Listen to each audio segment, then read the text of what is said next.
She left me at our 25th anniversary dinner, stood up and told a room full of people she deserved better. Her billionaire boyfriend was on his way to get her. When he walked in, he froze. I froze. We had the same eyes, same voice. My wife was dating my estranged son. If you've ever loved someone who forgot where they came from, this story will speak to you. Raymond Williams was 58 years old, and he'd learned a long time ago that life didn't care about your plans. He'd been a city bus driver for 32 years before his knees gave out and forced him into early retirement. Not the kind of career that made headlines, but it was honest work. It paid the bills, it kept food on the table, and for a long time it was enough. Raymond's first wife, Teresa, was his high school sweetheart. They got married at 19, had their son Darren at 21, and built a life that wasn't fancy but was full of love. Teresa worked as a nurse's aide at the county hospital, and between her shifts and Raymond's roots, they managed to give Darren everything he needed: private school, new clothes, a chance at something better than what they had. When Darren was 15, Teresa started feeling tired all the time. At first, they thought it was just the long hours at work, but then came the joint pain, the fevers, the rashes that wouldn't go away. The doctors ran tests for months before they finally said the word. Lupus. It was aggressive, the kind that didn't respond well to treatment. Teresa fought it for 2 years, but her body just couldn't keep up. She died 3 weeks after Darren's 17th birthday.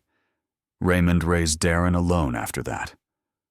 Those were hard years, the kind where you wake up every day and just try to survive till bedtime. But Darren was a good kid, smart, focused. He got a full scholarship to Howard University and left for D.C. the fall after he graduated high school. Raymond was proud, the kind of proud that sits heavy in your chest because you know your child is going to do things you never could. Darren came home for holidays those first couple years of college. They'd sit in the living room, watch basketball, talk about his classes and his plans. Raymond could see Teresa in everything Darren did, the way he laughed, the way he tilted his head when he was thinking. It hurt sometimes, but it was a good hurt. The kind that reminds you what you had was real. Raymond met Diane when Darren was 21, halfway through his senior year at Howard. She worked in human resources at the Transit Authority, and they ran into each other at a retirement party for one of Raymond's supervisors. Diane was 45, divorced, no kids. She was kind in a simple way, easy to talk to, uncomplicated. They started having coffee, then dinner, and after 6 months, Raymond asked her to marry him. He wasn't trying to replace Teresa. He was just tired of being alone. Darren came home that Christmas and met Diane for the first time. Raymond thought it would be fine, thought his son would understand that life goes on, that people need companionship. But Darren took one look at Diane sitting in Teresa's chair at the kitchen table, and his whole face changed. He didn't yell, didn't make a scene, just got real quiet, finished dinner, and went to bed early. The next morning, Darren packed his bags and told Raymond he wasn't coming back. Said his father was replacing his mother, like she never mattered. Like 5 years was long enough to forget. Raymond tried to explain, tried to tell him it wasn't like that, but Darren wasn't listening. He left that morning and didn't come to the wedding 2 months later. Didn't answer phone calls. Sent back birthday cards unopened. Changed his number. Blocked Raymond on every platform he could find. The last thing Darren said to his father was this: "You chose her over Mom's memory. We're done." That was 16 years ago. Raymond married Diane anyway. What else was he supposed to do? His son was gone, and he couldn't undo the choice that drove him away. So he built a second life, quieter than the first, less full. He gave Diane everything he could, paid off her student loans from a degree she started, but never finished. Bought her a car when hers broke down, renovated the house the way she wanted it, new kitchen, New bathroom, fresh paint in every room. He never complained, never asked her to thank him, just did what he thought a husband should do. Diane knew about Darren, but she'd never met him. Raymond didn't keep photos of his son around the house anymore. It hurt too much to see his face every day, to be reminded of what he'd lost. So the pictures went into a box in the garage, and Raymond carried the weight of that loss silently, the way men like him always do. For 7 years, their marriage was steady. Not passionate, but stable. Raymond figured that was good enough at his age. But then, about 8 months ago, something shifted. Diane got a part-time job at an upscale event planning boutique downtown, and suddenly she started changing. New clothes, expensive ones, hair done every week at a salon instead of the kitchen sink, nails, makeup, perfume that cost more than Raymond's monthly electric bill. She joined a gym, started talking differently, carrying herself like she was somebody important. Raymond noticed, but he didn't say anything. He figured she was just finding herself, doing the things women do when they want to feel good. She started working late, taking calls on weekends, smiling at her phone in ways that made Raymond's stomach turn. But he pushed it down, told himself he was being paranoid, told himself she'd earned the right to have her own life after 7 years of being married to a retired bus driver with bad knees and no excitement to offer. She talked about work all the time, about her clients, about the events she coordinated, about this one CEO in particular, who she said was incredible. Young, successful, visionary. She said his name often. Darren. Every time she said it, Raymond felt something twist inside him. But Darren was a common name. Had to be a coincidence. Had to be. Their 7th wedding anniversary was coming up, and Diane insisted they do something big. A party at an upscale restaurant with a private dining room. She wanted to invite 30 people, her family, her co-workers, a few mutual friends. Raymond thought it was excessive, but he agreed. Wanted to make her happy. He paid the $3,500 deposit out of his pension savings and told himself it would be worth it if it made her smile. Diane promised him it would be a night nobody would forget. She had no idea how right she was.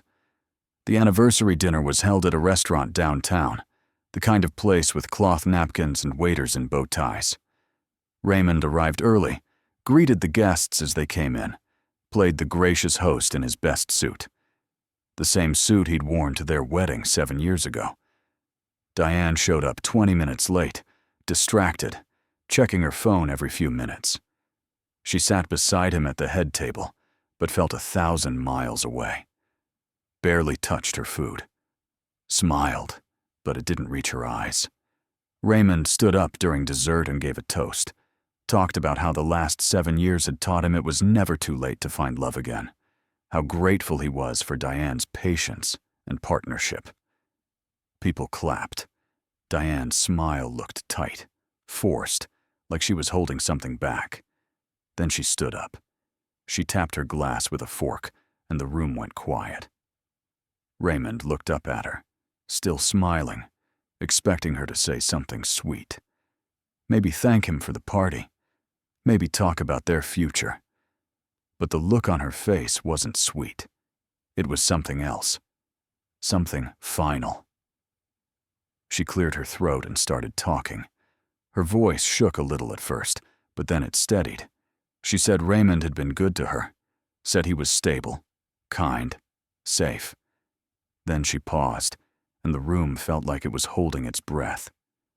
"But I deserve more than safe," she said. Raymond's smile faded. Diane kept going. Said she'd met someone who saw her, who valued her, who made her feel alive in ways Raymond never could.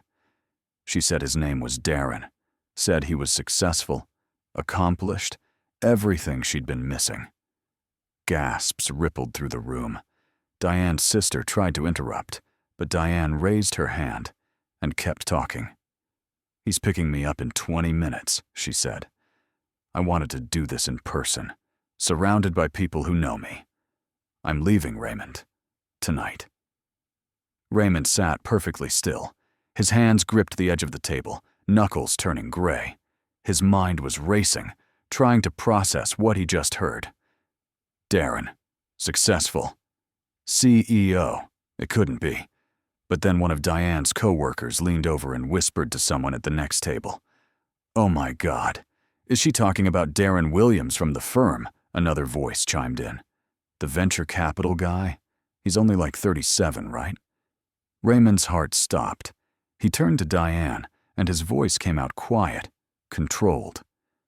What's his full name, Diane? She looked at him, defensive now, annoyed that he was even asking. Why does that matter now? Just tell me his full name. Diane sighed. Darren A. Williams. Not that you'd know him. Raymond stood slowly, walked to the window that overlooked the parking lot 4 floors down. A black Mercedes G-Wagon pulled up to the curb. A tall man stepped out, well-dressed, confident. Even from that distance, Raymond recognized the walk, the way the man adjusted his collar before heading toward the building entrance. It was the same way Raymond adjusted his own collar, the same way Teresa used to tease him about. It was his son. Raymond turned back to the table and sat down. Diane checked her phone and said, He's here. He's coming up. She fixed her makeup, smoothed her dress, looked around the room like she was about to introduce royalty. Some of the guests were standing, unsure whether to leave or stay. Diane looked at Raymond and said, You don't have to stay for this. Raymond's voice was calm. I'm staying. The door to the private dining room opened. Darren walked in, and for a moment everything moved in slow motion. He was wearing a tailored navy suit, the kind that costs more than most people's monthly rent. His shoes were polished, his watch caught the light. He scanned the room looking for Diane, and when he found her, he smiled. But then his eyes drifted to the head of the table, and the smile died on his face. He saw Raymond. The color drained from Darren's skin. He stopped walking, froze mid-step, like someone had hit pause on his entire body. His mouth opened, but no sound came out. Raymond stood up slowly. They stared at each other across the room, 16 years of silence filling the space between them. They had the same deep-set brown eyes, the same broad shoulders, the same scar over the left eyebrow. Raymond's from a work accident. Darren's from a bike crash when he was 9.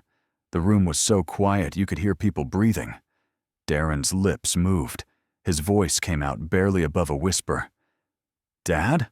The word hit the room like a thunderclap. Diane looked between them, her face twisted in confusion. What? What did you just call him? Darren didn't take his eyes off Raymond. That's my father.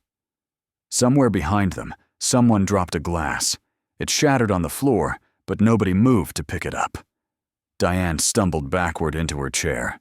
Her sister caught her before she fell. Diane's voice was shaking now, desperate.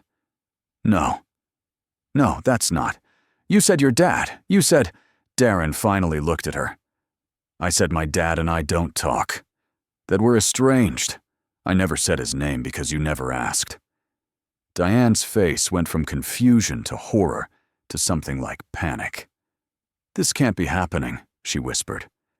Raymond's voice cut through the chaos, steady and calm. Hello, Darren. Darren's eyes snapped back to his father. His whole body was rigid, like he was fighting to keep himself together. Sir, he said. It was all he could manage. There was a long pause, the kind of silence that feels like it's crushing you from the inside. I didn't know, Darren said, and his voice cracked on the last word. I swear on Mom's grave, I didn't know. Raymond nodded slowly. I believe you. Diane was on her feet now, her voice rising. Wait, you two haven't spoken in 16 years, and this is how you reunite? Raymond kept his eyes on his son. Seems fitting. Raymond's longtime friend, Bernard, 62 years old, and seated 3 chairs down, cleared his throat. Ray, you want me to clear the room? Raymond shook his head. No. Everyone stays. Let them see this. He turned to Diane, and his voice was colder than anyone in that room had ever heard it. You wanted witnesses when you left me. You'll have witnesses for this too. Darren finally looked at Diane, really looked at her, and his face hardened. You're married to him? You told me you were separated. Divorce pending. Diane opened her mouth, but nothing came out. Darren's voice got louder. You're wearing a wedding ring, Diane. She tried to speak, but the words wouldn't come. Darren took a step toward her, and his voice was ice. Did you know who I was? Did you know he was my father? Diane finally found her voice, shrill and defensive. How could I know? He never talks about you. No pictures, nothing. Darren turned back to Raymond, and something broke in his expression. You don't keep pictures of me? Raymond's voice was quiet. Too painful. Bernard pulled out his phone and handed it to Raymond. It was open to a website, Williams Capital Ventures. A professional photo of Darren in a gray suit, standing in front of floor-to-ceiling windows overlooking the city. The company logo had Teresa's maiden name woven into the design. Bernard said, I looked him up when she said his name. He's done well, Ray. Raymond stared at the screen for a long moment. Then he looked up at his son. Your mother would be proud. Darren's jaw clenched. His eyes were wet, but he didn't let the tears fall. Raymond set the phone down and turned to Diane. Get your things from the house tomorrow. I'll be at Bernard's. Diane's voice was desperate now. Raymond, please, can we just talk? We're done talking. He turned back to Darren. You and I need to talk. Not here. Not now. Darren nodded, unable to speak. When you're ready, Raymond said, I'll call you. Darren's voice came out hoarse. You don't have my number. Raymond reached into his wallet and pulled out a worn, faded business card. It was Darren's first business card from 15 years ago, the edges soft from being carried around all this time. Raymond held it up. I've always had it. That's when Darren broke. His face crumpled, and he turned away, shoulders shaking. Raymond didn't move toward him, didn't try to comfort him, just stood there, holding that old business card like it was the most valuable thing he owned. The room stayed silent. Nobody knew what to say. Nobody knew what to do. Raymond walked past Diane without looking at her, past the guests who were staring at him with pity and shock, and out the door. He didn't look back.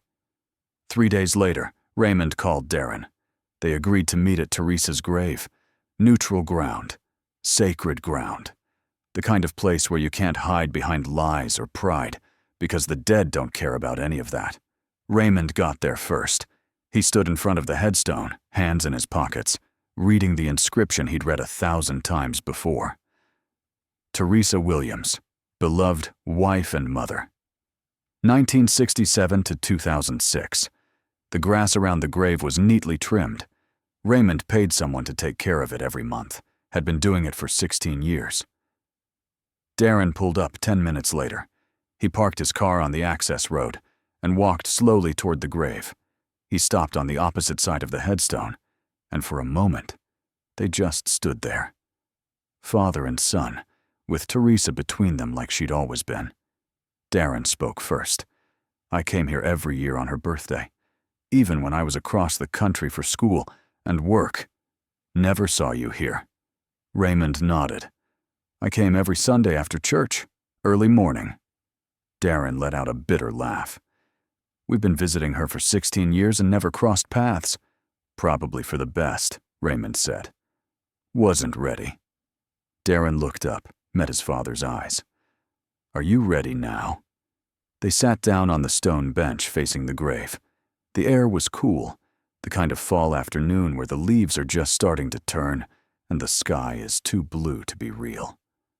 Darren rubbed his hands together, staring at the ground. I need to explain about Diane. You don't owe me that. Yes, I do. Darren explained how he met her 8 months ago. His company hired her event planning firm to coordinate a corporate fundraiser. She was professional at first, then friendly. She mentioned being in an unhappy marriage, said her husband was emotionally absent, living in the past. Said they'd been separated for months, but just hadn't filed the papers yet. Darren believed her. They started seeing each other 4 months ago. She kept the relationship quiet, said she didn't want drama before the divorce was final. Darren respected that, never pushed. She used her maiden name at work. Diane Thornton. He never made the connection. Then Darren said something that made Raymond's blood run cold. She told me her husband had a son who died young. Car accident. Said that's why he was so closed off, that the grief consumed him. Raymond's head snapped up. What? She said you were grieving a dead son. Silence. You're not dead, Raymond said quietly. I know that now. Raymond let that sink in for a long moment. Then he told his side.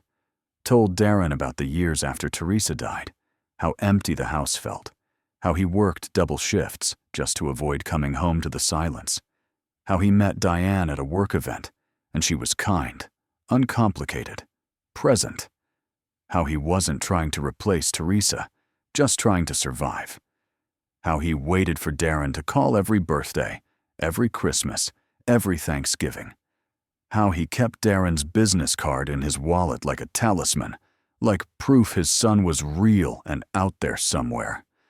Your mother would have wanted us to stick together, Raymond said. Darren's voice was thick with regret.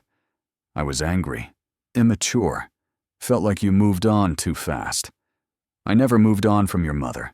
I just kept breathing. They sat in silence for a while. A bird landed on Teresa's headstone, then flew away. The wind rustled through the trees. Darren finally asked, Did you love Diane? Raymond thought about it. I cared for her. I was grateful for her. Love?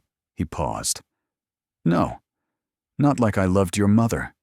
Then why marry her? Because I'd already lost you. Didn't want to be alone forever. Raymond's voice was steady, but there was pain underneath it.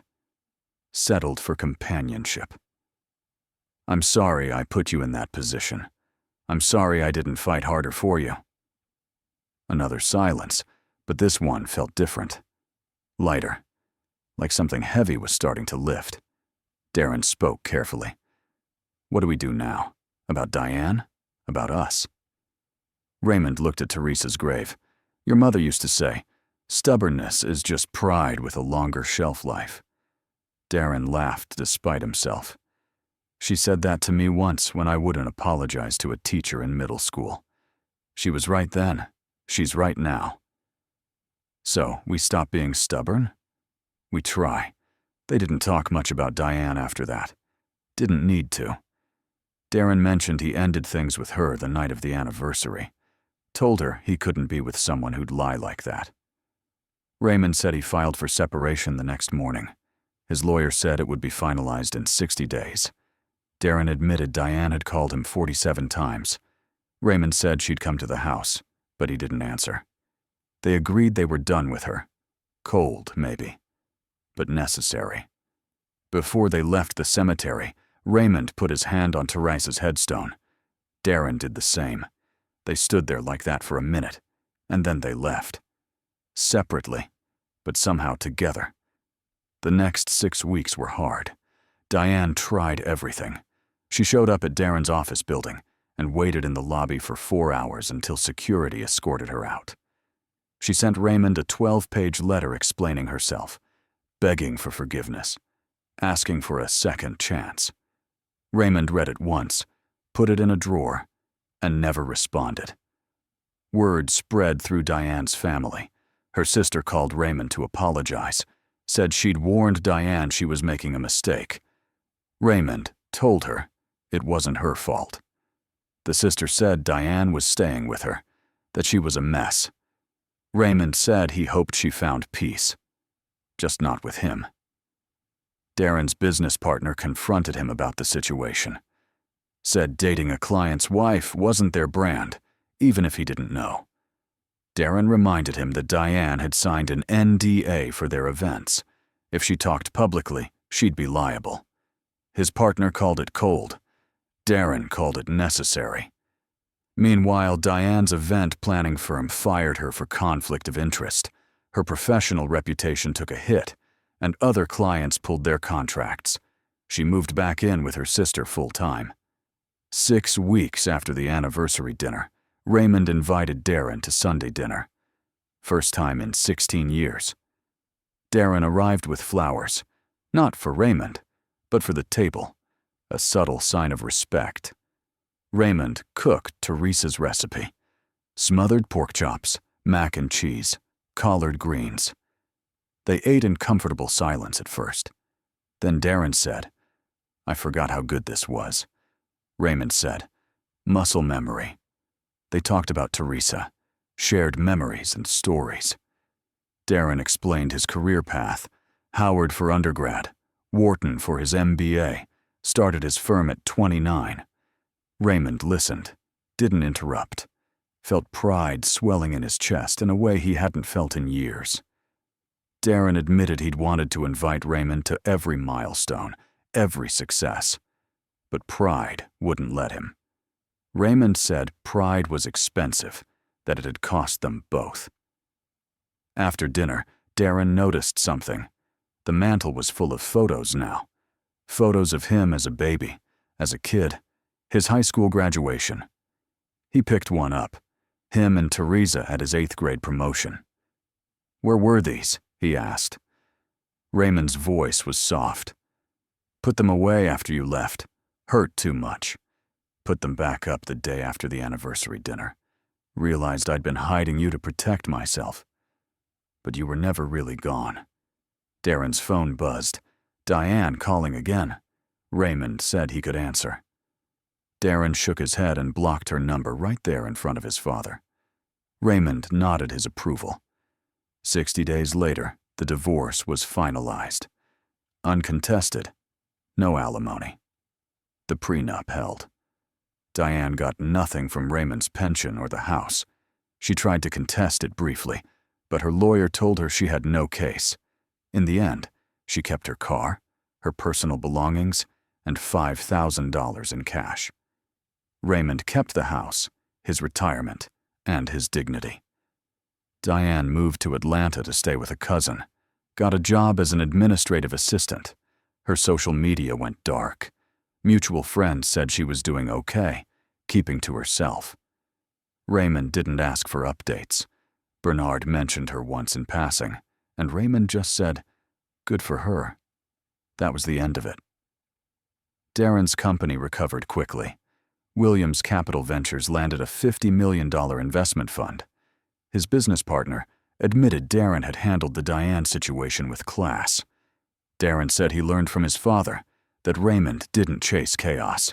As for Raymond, his finances were stable. Pension intact, house paid off, medical benefits secure. Darren offered to help him financially, but Raymond declined. Said he'd worked 40 years for what he had, and it was his. Darren respected that. Darren updated his company's ethics policy after everything settled. New rule: no personal relationships with vendors or clients without disclosure. He implemented third-party contract coordinators to handle sensitive situations. His business partner joked about closing the barn door after the horse left. Darren said he was making sure the next horse didn't get out.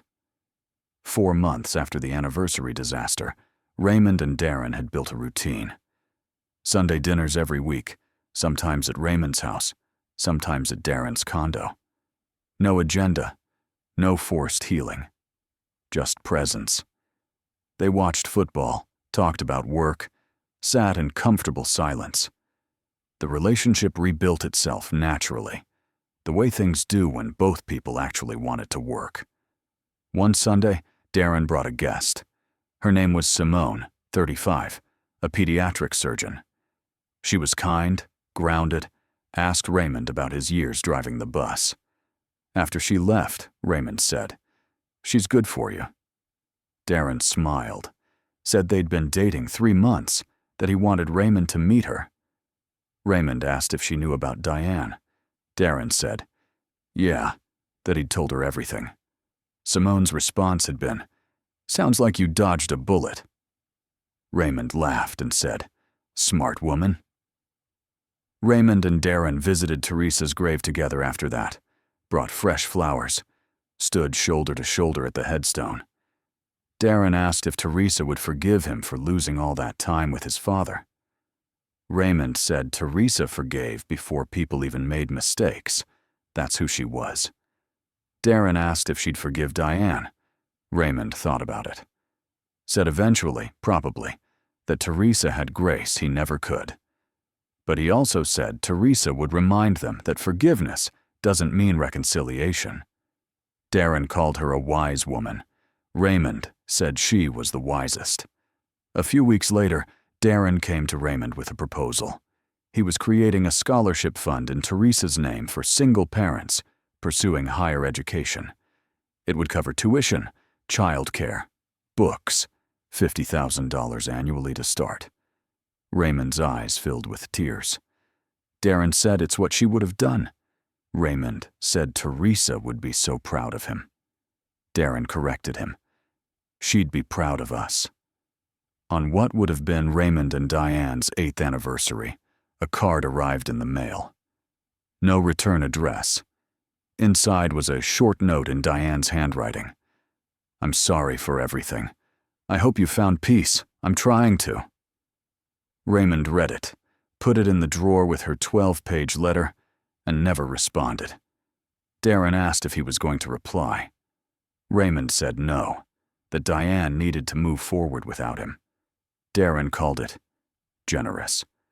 Raymond called it final. One evening, Raymond was sitting on his porch when Bernard stopped by with coffee. Asked if he was doing all right. Raymond said better than all right, that he had his son back. Bernard said it was funny how life works, that Raymond lost a wife but gained a son. Raymond corrected him. Said he didn't lose his son. Said Darren was always there, just took the worst thing to bring them back. Bernard asked if Raymond would ever date again. Raymond laughed. Said at 58, after everything, no, he was good. Had everything he needed.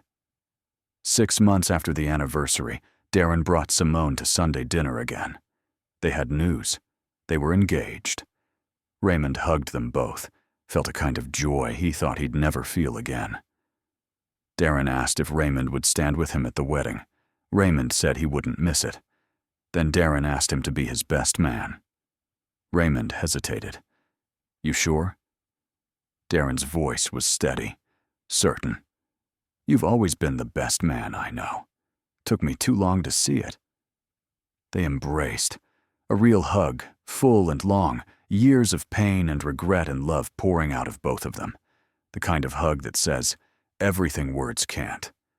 Raymond lost 16 years with his son. Lost a marriage that never should have been. But he didn't lose himself. Didn't chase revenge.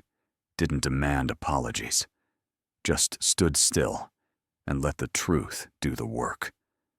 Darren lost 16 years punishing his father for surviving grief. Lost a woman who was never really his. But he found his way back to what mattered. Diane lost everything because she never asked the right questions. Never valued what she had. Chased what glittered and found out it was just glass. Sometimes the worst betrayal gives you back what you thought was gone forever. And sometimes that's not a loss. That's grace. I've got more stories like this. Real consequences, real choices, real outcomes. No yelling, no drama, just truth. Go ahead and subscribe if you haven't already. I'll see you in the next one. Stay strong, stay steady.